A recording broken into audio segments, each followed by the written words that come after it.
Hi, Dave. Hello. Welcome to the We Chat Tech podcast. Thank you. Thank you very much for having me. No worries. How are you? I'm all right. Yeah, not bad. Not bad. Feeling good. Had a nice long weekend. Feeling relaxed. Yeah. Nice. Good stuff. Look, Dave, just for our audience, why don't you give a quick intro into yourself? Sure. So I'm a DevOps lead at Simply Business. We have a relatively large DevOps team, so I help along with another lead manage our DevOps infrastructure at Simply Business.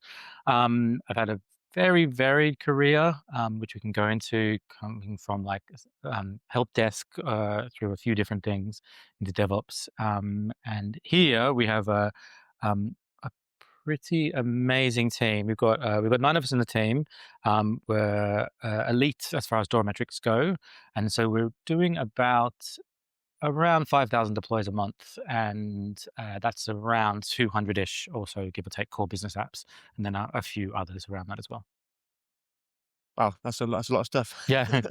Fair play. What drove you into IT, Dave, in the first place? Obviously, you're from Australia, right, as Yeah. well? One thing I Yeah. should have asked that beforehand. Yeah. So what drew you into IT?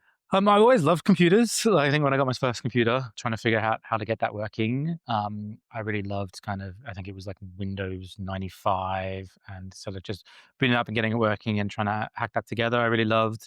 I actually didn't do very well in high school, and so I started off working in the Australian equivalent of Curry's in the computer department, and then I decided to.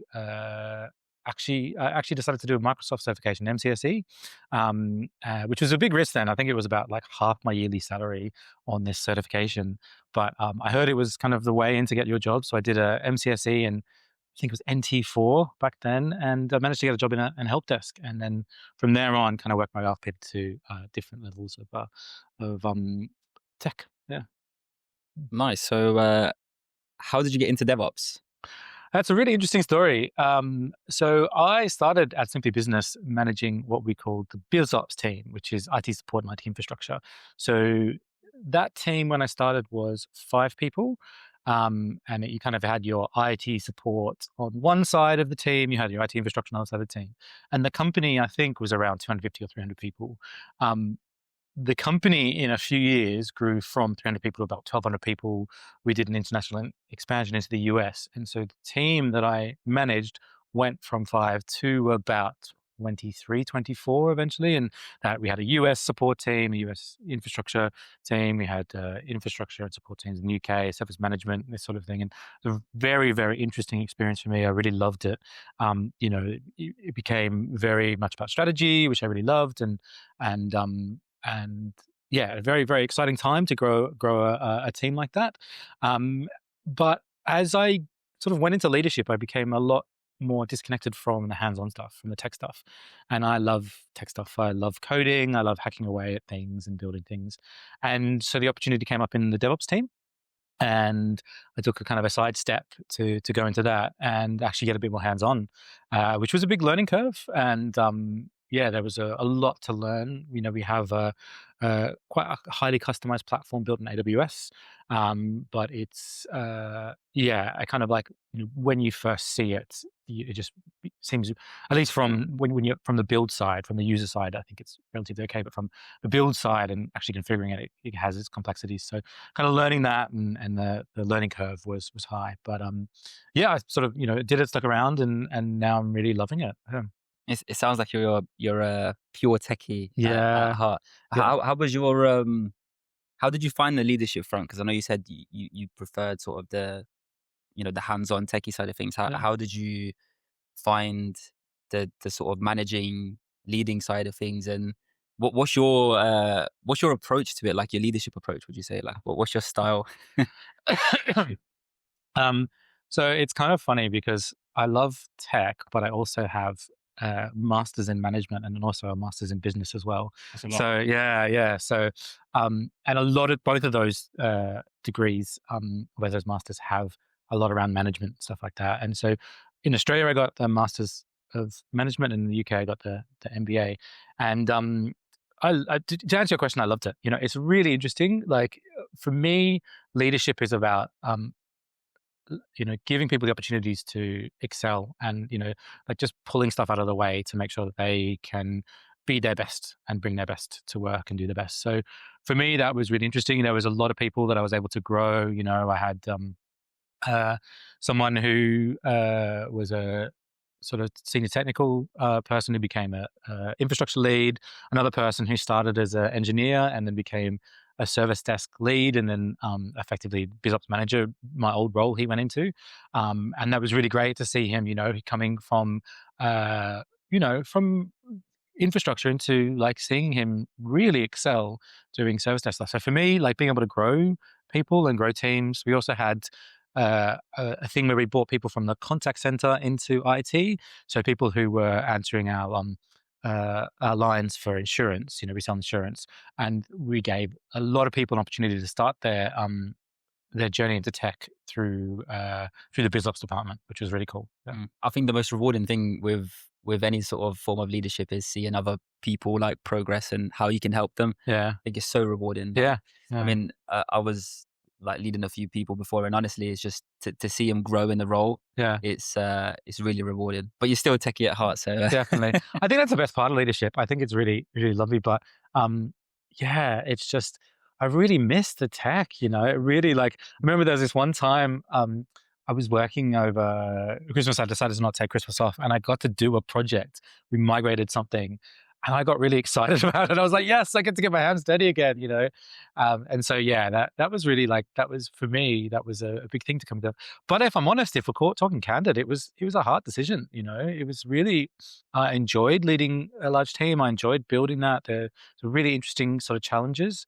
And then to go to something like DevOps. So I'm an infrastructure person. I started in IT support and came to infrastructure. I did contracting infrastructure. And so I love, building servers and automating stuff. But DevOps is sort of, the step beyond that. So that learning curve was tough, that was tough, very rewarding, but very tough. I think like leadership for me, I think there's so many facets involved in it. Like there's emotional support, there's leading on the sort of technical front, there's like psychological sort of components as well. So I think for me, we were both leads in our last company, and I don't think I was that good at it. No, yeah, right. It wasn't for me. I actually made a post on LinkedIn about this about a month ago, saying that the next step up is not always a leadership role. Yeah. You can sort of lead in other ways. So I think for me, I just didn't enjoy the sort of.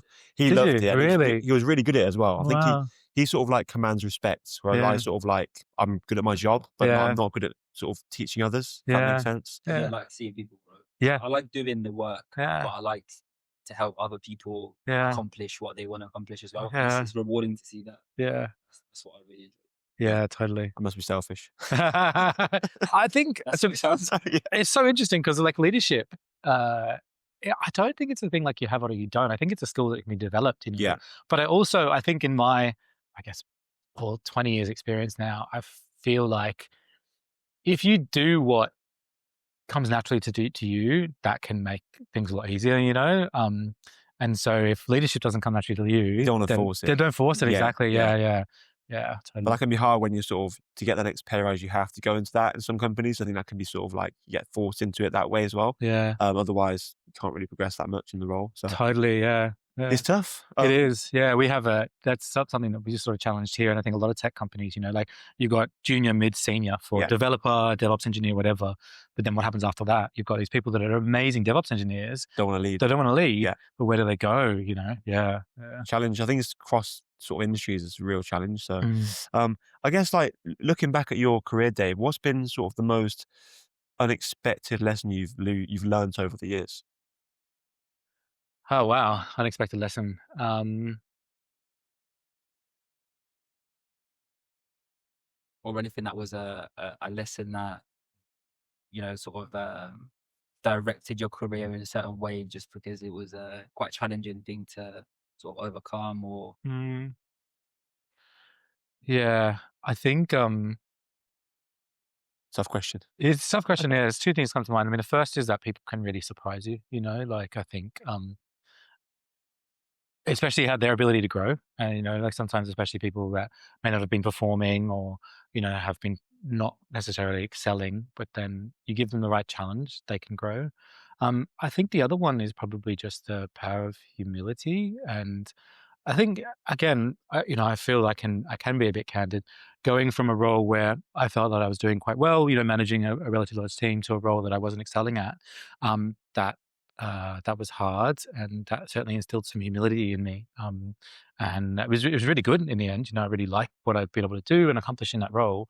But yeah, the importance of humility in a career. Yeah. Initially, when you had that transition period, was that quite a sort of confidence knocker for you? Were you feeling a bit like, oh God, this is going to be a really hard challenge, I can't do this? At any points you were feeling like that, but you couldn't do it, or you weren't going to be able to do it? I never thought I wasn't going to be able to do it, but I certainly felt like confidence knock is the right thing. I actually did something that was really challenging for myself. So I'd started an MBA in a few months before I moved to the DevOps role. And so I was doing a part-time MBA at the same time as I was doing the DevOps thing. And so, there was just a lot of learning going on everywhere, and different streams. It wasn't like, tech learning, like MBA is not so technical focused and the DevOps was tech focused. So, I think that definitely for the first year, that was really like, I never wanted to leave or anything like that, but it was certainly a confidence knock. And it was hard. Yeah. Awesome. Let's step away from the tech for a minute and just discuss more about like your passions and your stuff outside of tech. Mm-hmm. So what keeps you busy outside of work? What do you enjoy doing? I love hiking. I love nature. So me and my girlfriend travel a lot. I have something where I always want to have been to more countries than my age. So I had been to 36 countries when I moved to the UK. Wow. And it was 35 at the time. And I've managed to kind of get that to 60 countries now. So yeah. So the idea is to kind of like continue doing that. Nice. I love, like, mental health is a big passion of mine. I think we spoke about this. I've done, call them level ups here. So it's really cool. We've got something in Simply Business where anyone can talk about anything for an hour. And I did level up on mental health and my journey in mental health and, my challenges, to which to be open. I've experienced, like a lot of people, experiencing mental health challenges. I've done a podcast with a friend called Men Talk About Feelings, where we talk about being open around mental health, especially men, which I think globally, but also in the UK, there is a challenge around. Yeah, definitely. We'll touch on that in a bit for sure. What would you say your favorite country was and why? He's been to so many now. So yeah, that's an interesting one. But you've experienced a lot of different cultures and I'm expecting to hear something crazy. Yeah, Syria was pretty amazing. Yeah, and so I was in Syria and Lebanon in 2005. So that country was open. It wasn't, obviously you can't go there now. But then at that point in time, there was no problems. And it was a very, very beautiful country there. Bali is probably my favorite. Yeah, for Australia. Yeah, it was close. Yeah, Bali is just like, that country is very magical. Yeah. Awesome. So you see, on the mental health front, like we said, we discussed that about that before, but we was getting a little bit passionate about it when we spoke, because it's I think it's almost like I feel like a lot of people are speaking out more about it as well, especially for the mental health in men, for sure, because I feel like it's so underspoken and maybe underrepresented as well. I feel like it's just sort of left behind in that sense. But from your side, why do you think it's so important right now, and sort of your thoughts on that? So in the UK, the biggest cause of death for men under 45 is suicide. And I think people are recognizing that and recognizing that can change. I think fortunately there's an openness as well, not just in society, but also in companies. Like, I was able to do a talk on my mental health journey, a very candid talk at Simply Business, and that was really welcomed, about the difficulties I've had in certain experiences. And I don't think that would have happened 10 years ago. And I think people are realizing that, like, talking about mental health isn't a bad thing. We can be open. We can, like, we are all human. Like, I think it's like 70-80% of people suffer depression at some point in their life. Like, I think we're being open about that, which is great. Yeah. We spoke about this in our last podcast as well, but it's I think it's so industry like dependent. Like for our industry, for instance, it's so it's almost like they think that there's something wrong with you if you open up about how you feel, or if, I don't know, there's something, you know, that you need to express, which is really weird. But it's really good that companies now, I feel like they're acknowledging it a lot more, and it's becoming almost acceptable, like you guys are doing, like you said, just even if it's an hour, just to come in a boardroom or whatnot and just let everything go and just say what needs to be said in a safe space. I think that's really important, especially for the sort of mental health. It doesn't have to be just for men, but I think that's just a part that is quite underdeprived, I think, or just not getting enough attention. It's getting there, but it's just still don't think it's there like just yet. But I think social media is having a big like presence on it, because I feel like they're allowing it to be acceptable now. I feel like they're promoting it, because I feel like they have realized, like you said, there's so many suicides and whatnot, just because like if men express how they feel, it's almost like a weakness. And it's, yeah, you don't want to be in a society that's pushing that side of things. So I'm curious to know, why do you think that it's less accessible in recruitment than other industries? I would say because sort of types of people that maybe are in recruitment typically over the last 30, 40 years, I think not just, I think sales in general, I think is probably fairly similar. It's very cutthroat. If you don't hit a certain quota, if you don't do 3 deals a month, for example, in one company, you're out the door. And, you know, you might be dealing with some really strong depression at that time, or you may have lost a family member, which is making you feel obviously very upset and different emotions. So I think it can be quite, there's not really like a acceptance for failure in recruitment, especially. We've learned that over 5-6 years. I think Vytas was having panic attacks quite a lot when he first started recruitment. I'm sure we spoke about it before, didn't we? No, for me, it's more so recruitment almost tends to be like who wears the biggest pants in the big in the big industries, in the big companies. And this is why funny enough, we worked for the same company for 3 companies now. Oh, wow. So we worked together for a really small company, which we enjoyed. Went to a really big corporate, and it was literally like that. It's they don't value yourself. They don't care really like how you feel. And yeah, I was suffering from panic attacks really badly, like really badly. But I couldn't open up when I was in like the big corporate, just because, again, it's a sign of weakness, and it's not something that's deemed acceptable back then. But I just think recruitment in general is very below where it should be, where it comes to like valuing employees, like mental health and that side of things, because there's so many KPIs, you have to hit targets, and they almost, certain companies especially, don't realize like everyone's human. Like sometimes you just need to like take a step back. And tech's getting a lot better, isn't it? Tech is I think so. becoming a lot better. Some companies, yeah, not all companies, like, but I think it's getting better. How do you manage sort of like balance and well-being for you and your team as well? How does that all work, I guess? So Simply Business is a pretty great company in that respect. We have this openness about mental health. You know, we support people if they do have mental health issues or experience any mental health things. We have a mental health podcast. We've got a mental health network.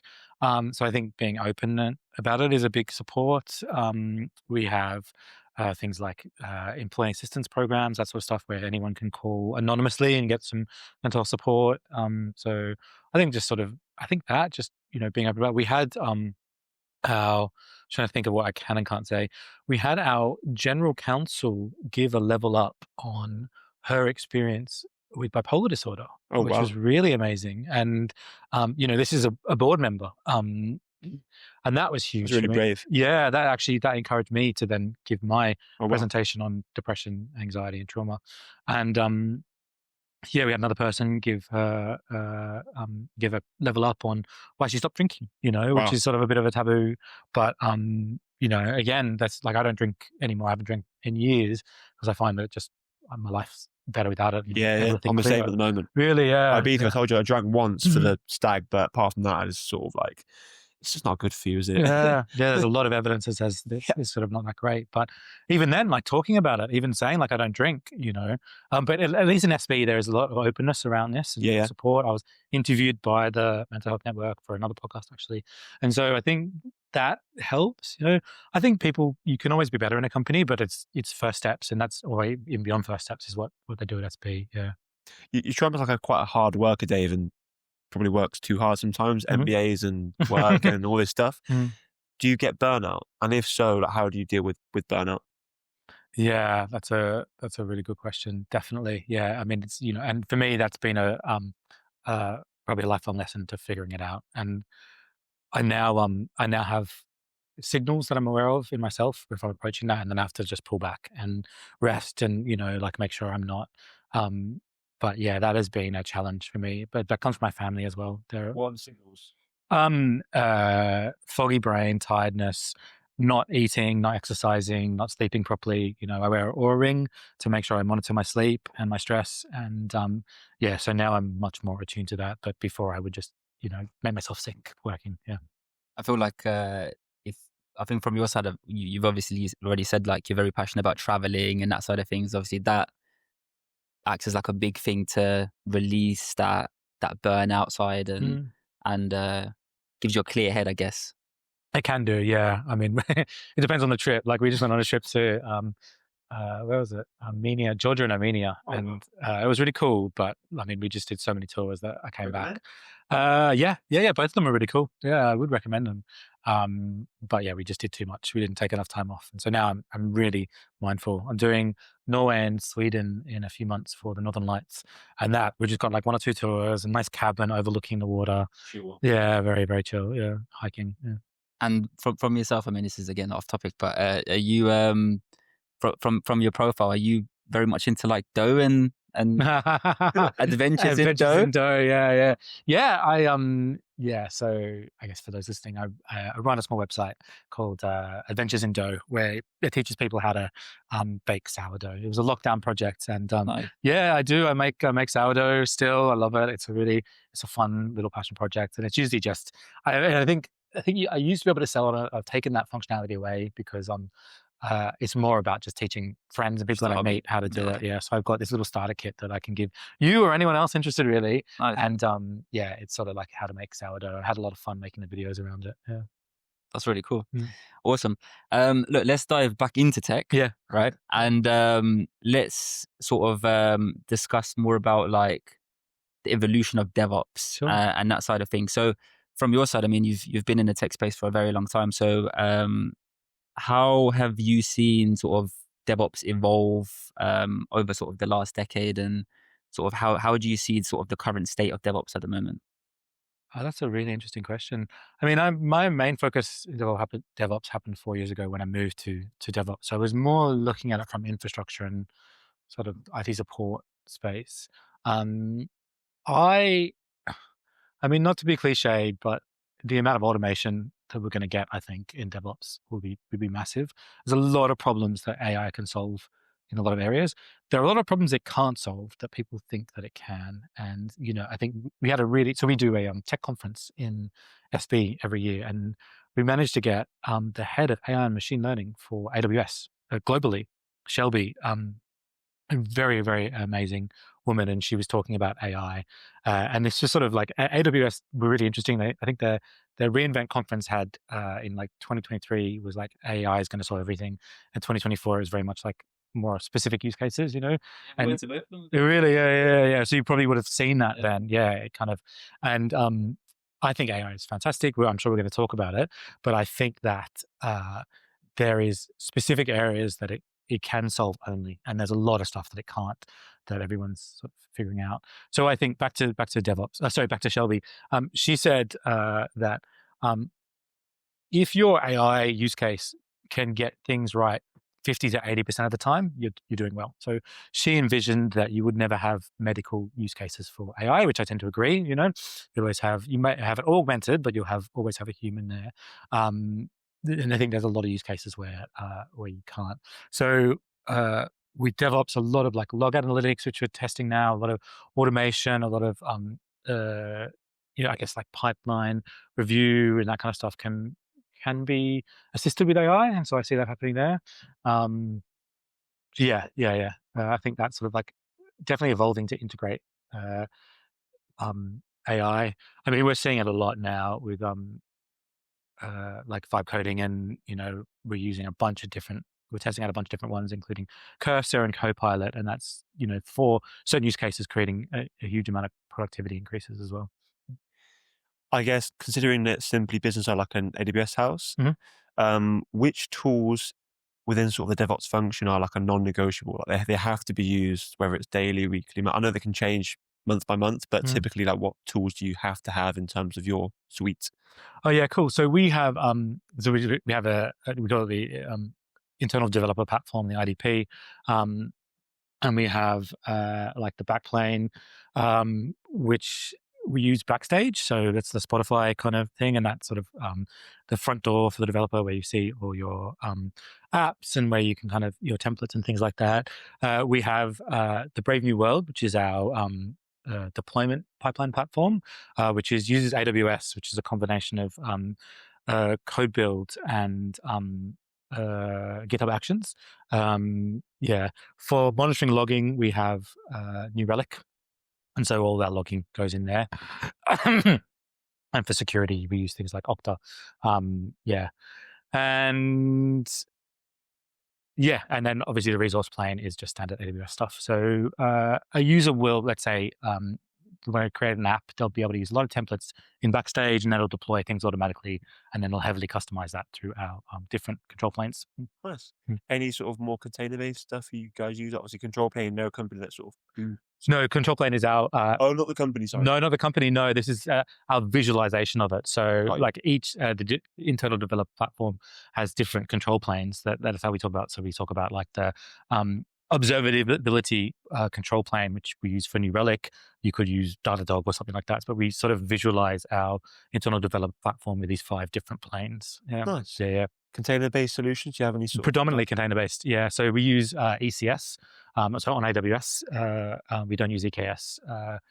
Because we found, even at the scale we're operating at, ECS works fine. So, yeah. We hear that a lot, by the way. Really? Interesting. Yeah. I posted an article, I think it was this morning, actually, how in 2025, there is a lot of small to sort of medium-sized environments that aren't implementing Kubernetes at all, because the benefits don't outweigh the cost, and because it's so expensive, there's alternative ways to get around it. Yeah. So it's really not needed, and a lot of people are just trying to avoid it all in general. So it's becoming almost a commonality, I think. Yeah, I mean, we have at different stages looked at it, and again, we can't.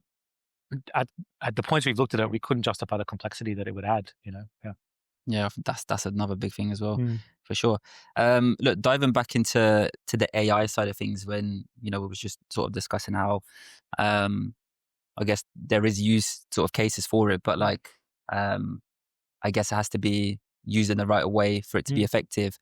How are you sort of using it at the moment at Simply Business? Because I know before we discussed, you've done like Slack bots and that side of things, which you was very sort of proud of as well. So how have you sort of implemented AI into Simply Business? And how has that been for you, I guess? Yeah, so I'll probably share about the Slack bots, because that's the sort of use case that I know best about. And like a lot of companies, I think we're doing AI in very different, in a lot of different ways.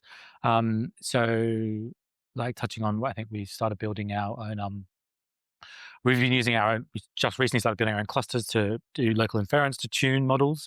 I think that's what we're doing. I wasn't too involved with the project. We're doing a lot in our, how we engage with customers as well, and like understanding customer behavior and things too. But for me personally, I originally built a Slack bot, and it was really just for people engaging with the DevOps team. So we use Slack predominantly for when people ask us questions. They'll ask us questions in Slack, and I noticed that someone would ask a question, and then a few months later, someone would ask the same question. And often the role of the person who was on support was to look at the error message, search through Slack to try and find where someone asked it before, and then use that solution. So I thought, could we make this better with a bot. So we set up a very basic bot where we exported the Slack channel for the last year or two, put that into a knowledge base, and then asked the bot a question, and tested that. And it was pretty cool. At the time, we didn't have measurements to say like how well it was doing, but we were like, okay, this sort of like temp check, it's answering stuff okay. So then we went through a bit of a refinement process, prompt engineering with a bot. So the team that I work for is Platform Engineering and Services team, and we call ourselves PEST. And so it's PEST bot that we were using. And with refinements, we launched it. And it was pretty good. So, people were using it. A couple of people were using it a lot, and that was sort of taking away some support cases. And we found, I think at the time, 5 to 10% of our support cases were being answered by that. And then what I really love about AI and what I think the art in it is about the tuning. Like you can get an LLM and you can ask it questions and you can take that answer, and you'll probably find, at least in my experience, 30% of the time you'll get something good, and the rest of the time you'll be like, I don't know, what is it? And so the art is really like, how do you ask the right questions? How do you do the prompt engineering? How do you manage the data? And so I used AWS has some really cool evaluation tools where you get an LLM and we got 55 test questions, and we were like, answer these questions, and then we were able to get a number, like, how well our body's performing. And I think the first time we ran this question set, it was 35% right, which is okay. We actually thought it was better, but I think some of the test questions were a bit harder. But we had a sort of thing that we could test with. And so then we sort of did some more iterations, started tweaking. And that testing, that sort of test-driven development, I think was really powerful for us, and is also powerful in LLMs anywhere, because you've got that baseline that you can say, okay, this is the use case. So, and then we just started testing more. Went to 35, 40, 45, 50. I think we're at 75% on the test cases now. And realistically, because some of those test questions are hard, I think the bot is probably answering anywhere between 80 to 95% of the questions that we get asked right. And it's constantly learning, because it basically, it ingests the Slack channel daily. So that means if you ask a question and it gets the answer wrong, as long as someone says that was wrong and this is right, that then becomes part of his knowledge base, and it's right, yeah. So this was really cool. So we did this with PestBot, and then as I said, I used to work in BizOps, the IT support infrastructure one, and we got 30, 40, 50 cases a week kind of thing. I think they'd get 300 a week. They're constantly asking. And so I spoke to the BizOps lead at the time, and I said, do you want to test this out? Can we try it on yours? And we tried it, and it was really positive. It was really cool. And again, we went through the same iteration, same testing, and that one got quite high too. And now in Pest, I think the bot is answering 25% of our cases. And then in BizOps, it's answering 33% of the cases autonomously. This is autonomously, so without anyone. So it's doing a lot of yeah, exactly. Yeah. I mean, that doesn't translate to 30% less work, unfortunately. There's nuances around it, especially the type of cases that it answers, obviously the easier ones, but it's definitely taking that. But really, what's also awesome is, as a business, we're able to move faster. Like, if someone, and people are asking these bots questions themselves. So instead of waiting for someone to answer, 5, 10, 15, 30 minutes, half an hour, and your flow gets stopped. Both on the DevOps side and the BizOps side, you get instant answers that are usually more often than not right. So we had that one bot, 2 bots. We now got 10 bots around the business. So all these different things that are being implemented, and the framework that I've built makes it quite easy to stand up a bot and test it. So we're doing some of those bots. We stand up, we test, it doesn't work, we pull it down. But a lot of them are doing good stuff in some way, shape, or form. Do you think there would ever be a point where it could work fully autonomously without? Because I know you said it's almost to a point where, how do you use AI, and there still has to be a human touch to it in certain elements. Do you think in the future there'll be a point where it could work autonomously without the sort of human interaction, if it sort of keeps learning and keeps sort of, or do you think it's not, it will need that human touch? I think AI is really interesting when you think about it in that sense, and philosophically, because humans need supervision as well, So I think the best we'll probably get it to is well, I don't think it'll be like a human, but it'll be sort of closer to that. Like, you still have to monitor it, you still have to see it. I think you get to understand what it can and can't give you the more you work with a particular bot or a particular data source. And so we definitely, a lot of these tasks that it's doing now, we'll be able to say, okay, we can do it a lot of the time. But I mean, it's every answer will be different. So it may get it right 99% of the time and then may fail 1%. So I don't think it'll be completely autonomous. There are definitely people that do, and some people listening might be saying I'm full of shit, but that's my opinion and experience working with it. Everyone's got a different opinion. Yeah. Honestly, some people absolutely hate it. But what are some of the challenges that you faced when you were sort of implementing the Slack bots? Was it sort of all pretty sort of explanatory, or was there anything any hiccups sort of down the road? Definitely around like, until we had a testing process, that was difficult because we would release a bot and then we go, is it good? How do we understand? So getting the test-driven development was good.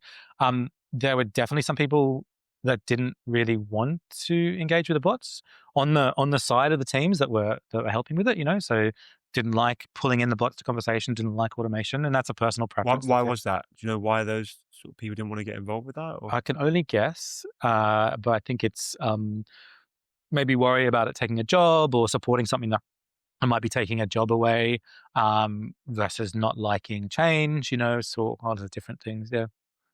Well, what sort of worries you about AI as an engineer and also a leader of a team as well? What scares you about the ability it's sort of quickly expanding on, I guess?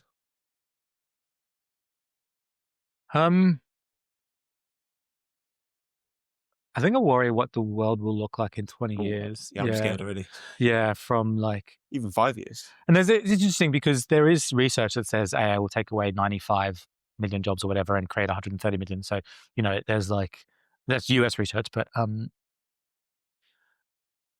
think AI is really powerful. I like to think of it as Steve Jobs called a computer a bicycle for the mind. And I like to think AI can be that. Like, I use it as a tool. I've had it enhance sentences for me or write like ideas down and then flesh that out. And I find that works really well. I think there's a danger in offloading too much of your mind to it. And so you're just like, do this work for me, in which case disconnect from the creative process and you don't learn from it. And I'm very cautious about doing that. But speaking to my girlfriend's a teacher, and she talks about students and how she's an English teacher and how managing that with AI. And, oh God, yeah. And interesting, you see students that were struggling, and then all of a sudden their style completely changed. And like, okay, look, these M dashes are giving it away. You're using ChatGPT. So I worry, but also at the same respect, I kind of feel like it probably could be an analogous to the Industrial Revolution. When we went from, automated manufacturing to manual stuff and what that meant. And I think it could be a positive change for society. I kind of fear, again, being philosophical, AI is very powerful and can be weaponized, and there's a fear around that, but that's from a tech standpoint, I think it is really going to change things in a great way. What I think too is just like, it's like the internet. Like when the internet came out, it was like, it's just going to do all these things, or blockchain, for example. And I think AI has some amazing use cases that we're still discovering and will be discovering for 20 years. But I think there's this tendency to think that it's just going to solve everything and fix every business problem and change every business. And I don't think that's the case. Yeah. I think it's scary because I think not just for tech, but for other industries, I think even for like airlines, for example, if they start having like robots as like cabin crew, and like in supermarkets have like actual robots doing the work, it's more productive, really. Like they're not going to get tired. They're going to work at the same pace all day. They haven't got bones, muscles to sort of rely on to walk around. They just got, they're told what to do, and that's it. So they already have robots working in like the Amazon factories and stuff. They're robots. Also, the Amazon food shop. Oh, the food shop. Yeah. Like there's no like people that work there. You just take your. Well, it's interesting though. Have you been into one of those? No. Because I went into one in Angel, and when it first opened, I was like, this is cool, and it happened. Then I went again, and there's a person at the counter going scan. Yeah, they stopped using it. Yeah. Yeah. I've been into that one in Angel. Yeah. Near the bigger square. Yeah. Yeah. I've been. Yeah, I think like. The whole USB. But it was like, I think you could still do it. Like the guy was like, actually no, what this was it. So I went to leave, and the guy was like, you've got to scan it, and I'm like. Go to the checkout thing. I'm like, no, but I want to actually use my Amazon account. It's like, oh, okay. It's like, open your Amazon app and then get this QR code. You scan this QR code and it charges your Amazon app, which is kind of cool. But he was like pushing everyone just to use the thing, which is kind of kind of funny. It's Yeah. expensive in that shop as well, by the way. Is it? Food's really, it's I just really bought a snack there. yeah. Bought, I think a meal deal was like £6-7. Really? Yeah, it's quite expensive. So Yeah. Actually, I'm not too fond of. I like AI as a support tool. Yeah. But I feel like a lot of people in the current day are dependent on it. Yeah. I feel like in the tech spaces, especially what we've seen is like the junior to sort of mid levels are almost maybe relying on it too much, and it is a little bit obvious. But especially, it depends what environment they're joining. But if they're joining like a startup company, for instance, or a smaller environment, you're gonna get found out from over like using like AI. For me personally, like I like to use it. I don't know if it was to do some research about something, but I don't like using it for doing my work for me, because I just feel like you lose that personal touch. And for me, I can see when AI is being used, and I don't know. I just don't think I don't want to say it's like a cheat code or like a just almost like it's like a shortcut, but I just feel like people might get too dependent on it as it keeps developing, because it does make tasks a lot easier. I think it's just finding the balance of like what's acceptable and what isn't. Yeah, I am hearing sort of the things around that. Like I've coded for quite a while, and so what I find is AI is great to augment coding, but it makes so many mistakes or goes down the wrong path, and kind of like really think like it will just recreate a function rather than try and edit a function or something like that, and then mess things up. So you really, or at least when I work with it, I really have to watch it. I have to be really careful with the prompt engineering and also watch it. And if I didn't have that coding experience, I think it'd be very easy to run away. And this is the kind of thing that I'm hearing, is that people that are kind of junior engineers that don't have that kind of experience around it, could get a bit lost when it kind of goes the wrong way or something like that, and then needs someone to support them. And I think there's a big risk there, is that like if we have junior engineers learning with AI and not knowing how to kind of guide it, then, that can be problematic. I think what we're actually seeing a lot of this is that companies actually are reluctant to hire juniors at the moment. Interesting. It's really bad. Well, I think it's quite bad because the sort of next generation aren't really getting many chances to sort of go into the industry. And I think AI's had a part to play in that, because companies don't trust them to come in and actually learn everything themselves. There's no need anymore. So they'd rather hire someone that's senior on a good salary, that's been there, done it without the AI. I can use that to then really, work with them and make them even better. So video. So funny.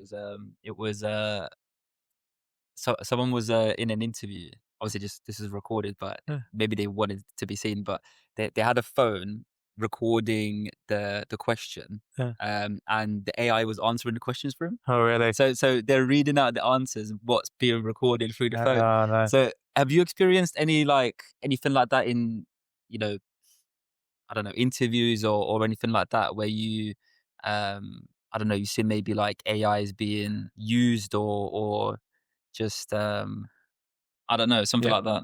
Yeah, it's happened. I personally haven't experienced, but I've heard of people having candidates, either have like AI recording it and then giving answers, or people just typing and looking up the answer and giving the exact answer when they do it.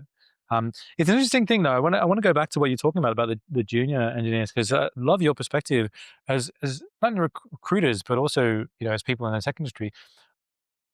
You said that companies are hungry for senior engineers, and junior ones aren't being hiring. But what's going to happen in 5-10 years when those seniors retire or start to move out, and we haven't got any more juniors? Like, how does this problem get solved?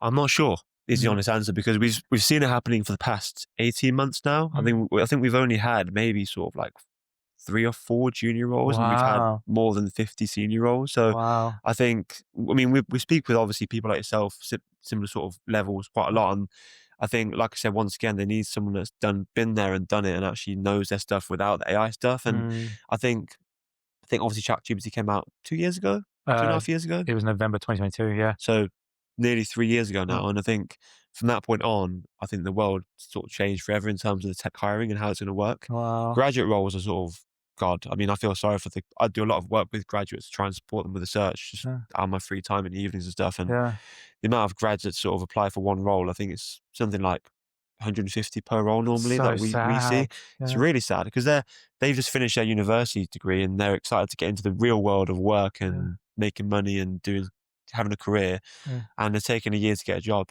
Really smart people as well. Getting 2-1s at university, Wow. red brick universities as well.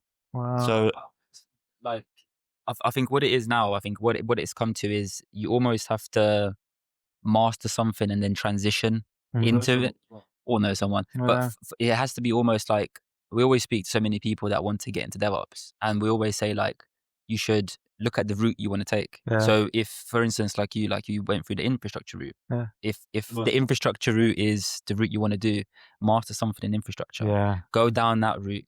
Because a lot of people just expect that DevOps role, that junior DevOps role doesn't exist. But if you go down the infrastructure route, master the infrastructure stuff, ask to get involved in like, I don't know, some automation tasks or something to do with pipelines or anything like that. Yeah, literally. And then the transition is easy because there is companies out there that, for a mid-level, for instance, if you've come from a strong infrastructure background and you've got, elements of, say, automation or some infrastructure as code, some scripting, they will take the leap on that. They can do that, but it's you almost have to master something before you get there. Because we always get this question like, how do I get into DevOps? And we always say like, either choose an infrastructure role or choose the software route and master an area within that route and then transition into DevOps. Don't look at the short goal, look at the bigger picture. Because a lot of people just want a junior DevOps role. They don't exist. They really don't exist. I think David's done it a really good way, where he's sort of like come from that infra background and you've sort of come into the UK obviously sort of 9-10 years ago, and you've joined Simply, and you started in BizOps and doing more sort of support type work, and then supporting infrastructure type work, and you've done more sort of automation stuff around that, and then you've actually moved within the same company into DevOps in quotation marks, whatever DevOps is these days. Right? So you've done what I think is the best thing to do, is find a company that has like a DevOps function already built into it, and then move into that and get the chance. Prove yourself firstly, show what you can do, show you're a great engineer, problem solver, etc. Then you can get that chance. I think moving companies from like a support role into a DevOps role, we never see it. We never ever see it. So it's tough. Tough out there. Definitely. Yeah. If you had to do everything again, Dave, what would you change, if there is anything that you would change or refine? I mean, I don't really have too many regrets, I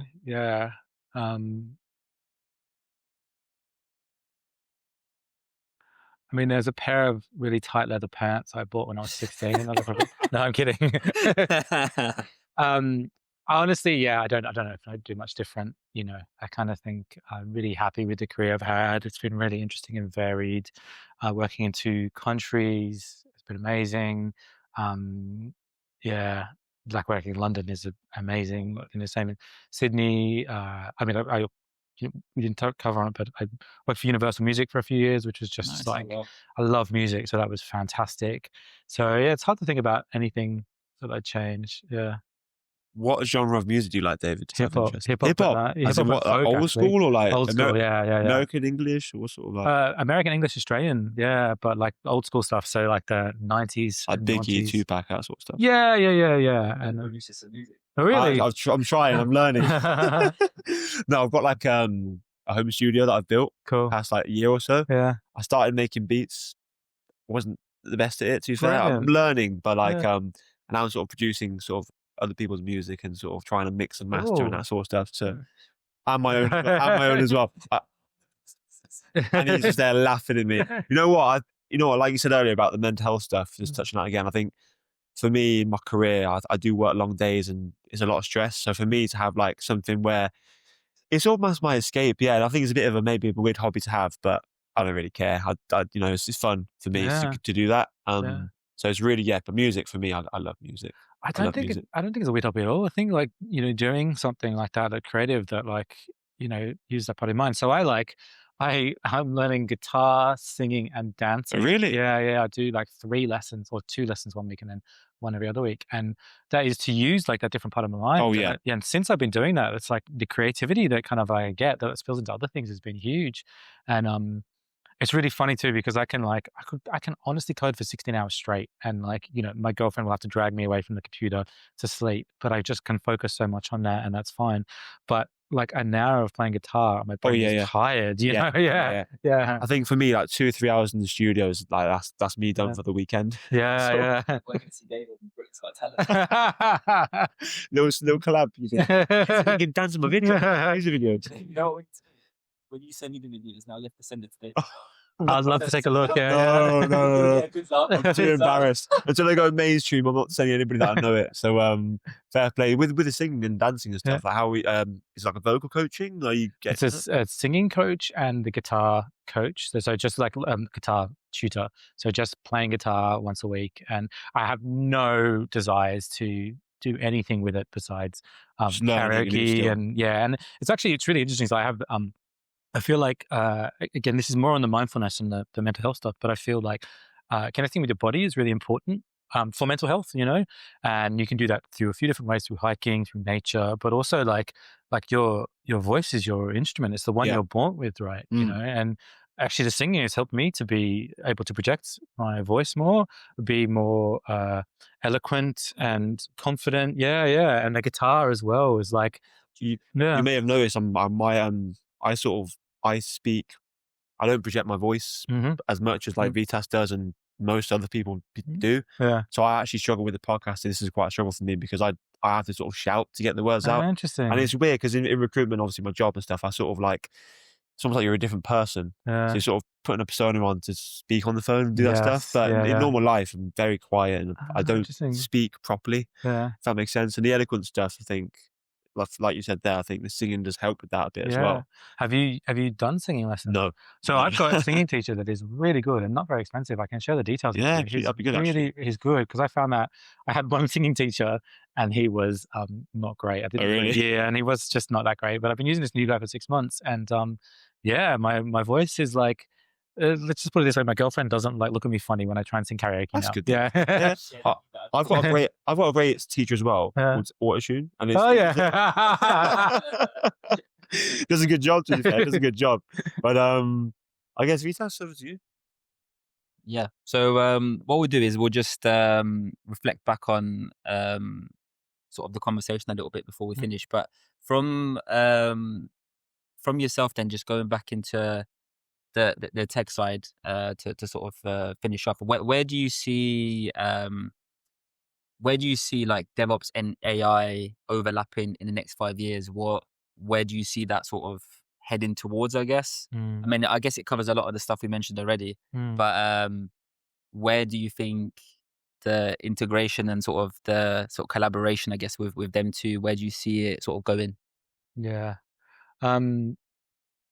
I think so. We did touch on that already. I think like a lot of the automated log analysis and things like that, that's things we're playing with. I think like creating app, like DevOps, the standard thing, spin up an app, deploy the app, monitor the app. All that should be able to be made a lot easier. Like if we can get a conversational kind of thing, instead of someone having to read a bunch of documents and going to how to deploy it, please deploy my app. And then it asks, what are the configurations, that kind of thing. I think we could see a lot more, more ease for the developer around that. I mean, that's what DevOps is about, is making it, life easier for the developer. Yeah. But I can see becoming a lot easier. Yeah. Which is the sort of stuff we're starting to experiment with as well. Yeah. So from your side as well, I mean, you've been in the tech space for a very long time. For someone that, say, was starting their career as, let's say, an infra engineer, what advice would you give them to sort of shape their future, I guess? Get to today's level. I think like work at Simply Business. If you're lucky enough to get a job at somewhere like that, or somewhere like in University Music. Yeah. I mean, I've had a lot of luck, which helps, right?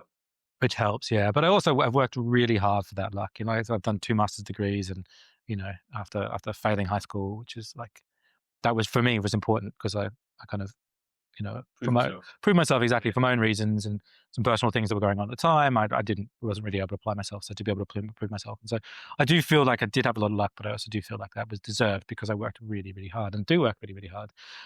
As far as advice goes, is what I would give to anyone, which is just do what you love, not what you think you should do or what you think would bring the money. Like, I've always followed what I can sit and do for 16 hours straight and then get up and do 16 hours again. Like there's a part of me that I think a lot of developers will have where you can get into that flow state with code. And I'm lucky enough that was me, and I've been able to follow that. And if you're wanting to get into DevOps or something, or you just do what you love, if what you happens to love is English, then that's what you should be doing, or follow that. You can definitely, if you're really curious about DevOps, like I don't want to say like go away from that path, but I think try and make sure that you combine that and don't sort of push yourself into things that you don't love. Yeah. Yeah, I think once you find the love, I think it doesn't become like a job, does it? It's like you said, it just you don't mind waking up. If anything, you look forward to it. Yeah. You wake up and you're like, oh yeah, I'm looking forward to this. Exactly. Like, I actually don't think I've had a day where I woke up and I'm like, oh, can't bother today. Yeah. Like it's because we actually love what we do, and exactly when you find that, I think just go with it. Exactly. Yeah. And I feel the same. Like I feel really lucky to have been able to explore that. But yeah, that's it. Like I know people that try and explore things or do things because someone says they should, and at least that's not the path for me. Yeah. Awesome. And like I mentioned before we started, but the way we finish off, Dave, is we get the previous person to ask a question for you, and for you to ask a question for the next person that's going to be on our podcast. So the previous question was, what's the biggest challenge you face in your career so far, and how did you overcome it? So I think probably the biggest challenge was that the movement into DevOps at the same time I was doing a master's degree. That was just a lot of work to take on at one time, and I overcame it with grit. It really was just like speaking openly about mental health. That was a difficult time for me. That was a lower point from a mental health perspective, and it was just putting one foot in front of the other every day. And getting up and doing the work, like exercising when I didn't want to because I knew it was good for mental health. Go for a run, meditate, like pushing myself. It wasn't anything magical. It was just grit. And also, I will add to that I'm given the opportunity, I would do it again. Like it was really hard, but it was so rewarding. Yeah, all of that. Nice. And what's your question for the next guest? Yeah, good question. Could be anything you want. Yeah. What's your favorite pizza? Yeah, I was going to say like what? Sourdough. What's one place on the world you want to visit and why? Yeah, nice. Yeah. Good stuff. Awesome. And for our listeners, where's the best place to find you, Dave? LinkedIn. Yeah. So David.Ferrid, I think, on LinkedIn. I guess you put something in the notes. Absolutely. But yeah. So find me on LinkedIn or Adventures in Dough. Yeah, adventuresindough.co.uk, I think it is. Yeah. For the free guide. For the free guide on how to make sourdough. Happily help anyone make sourdough. Yeah. Awesome. Thank you, Dave. Yeah, thank you very much, guys. It was a pleasure. Cheers.